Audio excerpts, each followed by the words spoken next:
ang boksingero na anak ni Manny Pacquiao na si Eman Bacosa sa pagtagumpayan ng pambubuli pagmamay-ari ng kanyang pagkakakilanlan.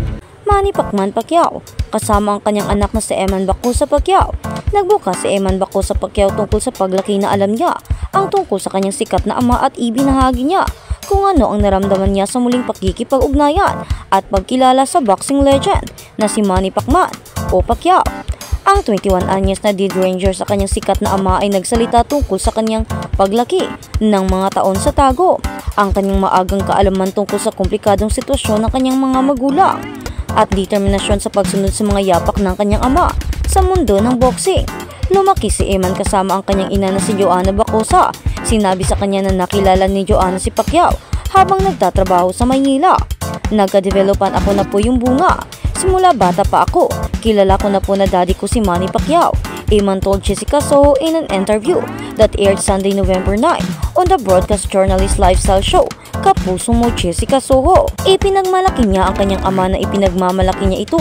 Kinilala niya ang mga pakinabang ng kanyang sikat na apelyido. Ngunit ang mga disadvantage nito binubuli. Nag-open up si Eman tungkol sa pagiging bully hambang lumalaki. Sa katunayan, nakaharap niya ang isa sa mga kanyang bully sa kanyang mga unang laban. Ngunit natalo siya. 9 na taong gulang siya nang magsimula siyang magboxing sa isang fiesta sa Tagum, Davao. Tinanong ni Soho kung bakit siya binubuli at sinabihan si Eman dahil sa anak siya ni Manny Pacquiao. Ito ay mahirap para sa maliit na batang lalaki na magiging gang up sa plano pa siya ng rutang pagtakas para lang matakasan ang mga bully niya. Kasi anak daw ako ni Manny Pacquiao, tapos minsan sasabihan nila tara suntukan tayo, pero paglabas ko ng gate wala na, bubugbugin na nila ako, araw-araw po yun. Minsan tatakas po ako sa likod ng paaralan para maiwasan ko sila, Eman said. Sinabi ni Eman na naiintindihan niya ang sitwasyon ng kanyang mga magulang. Ikinasal na si Manny kay Jinky Pacquiao. Noong maliit pa po ako, naintindihan ko na po ang sitwasyon. Maaga po akong na-mature sa mga nangyayari sa buhay. Naiintindihan ko po na meron siyang sariling pamilya, kaya hindi na ako nagtanong, Eman said. Nangungulila sa kanyang ama, lumaki sa piling ng kanyang ina na malayo sa kanyang ama. Maagang ibinahagi ni Eman ang kanyang mga paghihirap. Hindi po naging madali talaga. Tiniis ko ang gutom, hirap, financial problems, he revealed. Kinikilala niya ang tulong ni Manny paminsan-minsan na aniya nagbibigay para sa kanya. Gayon pa man natapos ang relasyon ni Joanna at Manny, hindi nagbigay ng detalye si Eman kung paano at kailan, ngunit ibinahagi niya ang kanyang nararamdaman sa kanilang paghiwalay. Noong una nasaktan ako, kaya nung bata ako lagi akong galit.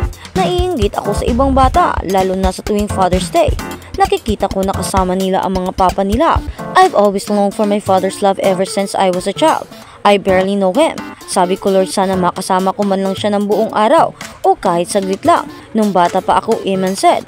Bagong buhay sa Japan, nagpakasal si Joanna sa ibang lalaki. Ngunit natapos din ito. Dumating ang turning point ng ikasal si Joanna kay Sultan Ramar Dino na sinasabi ni Eman na parang ama sa kanya. Si Dino, na umamin na sa una ay hindi niya alam ang tungkol sa pagiging ama ni Eman, ay nagsabing tinatrato niya ang mga anak ni Joanna na parang kanya. Si Dino ang sumuporta sa pangarap ni Eman na maging boksingero. Ang stepdad at ang batang boksingero ay palihim na nagsasanay sa boxing sa gabi, habang si Eman ay nag-aaral sa araw sa Japan. Tutol si Joanna kay Eman na ituloy ang sport na nagpasikat sa kanyang ama dahil nakita niyang delikado ito. Ngunit pinangarap pa ni Eman ang boxing mula noong siya ay bata pa. Sa huli ay pumayag si Joanna. Nanirahan sina Joanna at Eman kasama si Dino sa North Cotabato, kung saan 21 anyos na boksingero ay masigasig na gumising upang tumakbo ng 10 hanggang 15 kilometro bawat araw upang palakasin ang kanyang lakas at mag-shadow boxing at set up mga gawain na pamilyar sa marami sa mga tagahanga at tagasunod ni Pacman. Kinikilala unang ginamit ni Eman ang pangalan ng dalaga ng kanyang ina sa kanyang mga unang laban dahil hindi pa siya kinikilala ni Pacquiao. Dumating ang turning point noong 2022 nang bumisita siya kay Pacquiao pagkatapos ng 10 taon na hindi nagkita. Sa pagkakataong ito ay binuksan niya sa kanyang ama na gusto niyang maging isang boksingero. Noong una ay pinanghinaan siya ng loob ni Pacquiao dahil alam niya ang mahirap na buhay ng isang boksingero. Inalok pa ng boxing icon na palayain siya sa Estados Unidos sa halip na ituloy ang boxing. Ngunit alam ni Eman na gusto niya itong gawin. Nakgawin kitang Pacquiao para mabilis pag-angat mo sa boxing, Eman shared, recalling a conversation with Pacman. Parang bumawi siya sa akin, sabi ko, hala, thank you Lord, Eman said. Nag-flash ang palabas ng kopya ng birth certificate na nagpapakita ng anotasyon. Nagpahayag na kinilala ni Manny Pacquiao si Eman Pacquiao bilang kanyang anak.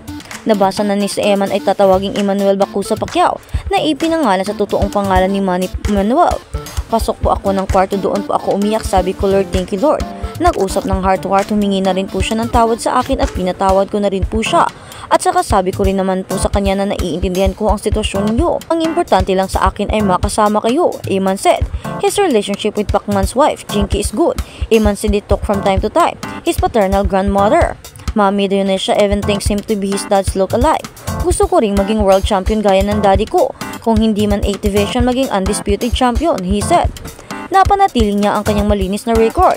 7 panalo, walang talo. Isang tabla, 4 na knockout matapos lumaban sa isa sa mga laban sa Trillia and Manila 2. Ang kaganapan na inorganisa ng kanyang ama bilang pagdiriwang ng ika-50 anibersaryo ng unang laban ng Trillia sa Maynila na kasama sina Muhammad Ali at Joe Frazier. Sinabi ni Eman na hinahabulin niya ang boxing para sa kanyang ina upang patunayan sa mga tao na ito ay isang mabuting tao na nagpalaki sa kanya ng maayos. Ang ina ay isang pastor sa kanilang simbahan. Siya mismo ay nagbabasa ng Biblia araw-araw at gabi at maging isang musikero sa kanilang simbahan. Si Joanna naman ay binalik ang nakaraan at umaasa na magiging maayos ang pakikipagnayam sa kanyang anak. I'm still hoping for the best na para ito sa kabutihan ng anak ko. Itong interview lalo na kina Sir Manny, Ma'am Jinky, ayaw ko na pong magka-issue kasi minsan mga tao dapat walang issue, pinag-aaway-away na nila. At saka tungkol sa Pasko naka-move on na po ako, Joanna said. Para sa kanyang anak na si Eman na sumisikat sa kanyang napiling larangan ng boxing, gusto niyang maging higit pa sa kanyang sikat na apelyido. Itinuro ni Soho ang pagkakaroon ng pangalan ng isang alamat, ngunit nakatuon si Eman sa kanyang layunin. Sa kabila ng kanyang bagong kasikatan kung saan napansin ng mga online user ang kanyang kagwapuhan at tinawag siyang Piolo Pacquiao. Isang reference sa heartthrob actor na si Piolo Pascual, si Eman ay laser focus sa boxing at pinagtutunayan ang kanyang sariling halaga sa ring. Focus po ako sa fight, hindi po ako nagpapadala sa pangalan kasi at the end of the day, hindi naman po ako si Manny Pacquiao, ako naman po si Eman Bacusa Pacquiao, Eman said. At sa kabilang banda, Manny Pacquiao inurot na bigyan ng sariling highball ang anak. Instant famous ang isa pang anak na lalaki ni boxing legend Manny Pacquiao. Siya ay si Eman Bacusa na nanalo sa ginanap na Trillia in Manila 2 sa Araneta Coliseum last October 29. Si Eman ang controversial child ni Manny Pacquiao na umabot pa sa korte ang reklamo ng kanyang ina sa pagbibigay ng sustento ni Manny, hindi siya anak ni Jinky. Ilang taon na ang lumipas and it seems na ayos na ang legal dispute between Manny at ni ina ni Eman. At sa recent fight ni Eman, nanood si Manny kasama pa si Jinky. Pero tila ayaw alayuan ng intriga si Eman at ang kanyang ama. May netizens daw na nag-post sa X or dating Twitter na humiling na bigyan ni Manny ng bahay si Eman. Post ng netizens, I know na bumabawi na si Manny Pacquiao sa anak niyang si Eman lately. Pero sana mabigyan naman siya ng magandang bahay ni Eman. After all, he is his son. Barya lang sa kanya yun, diba? Question din ng netizens ang tungkol sa regular na sustento ni Manny kay Eman. I don't know the whole story pero based sa KMJS interview niya, parang late din na lang.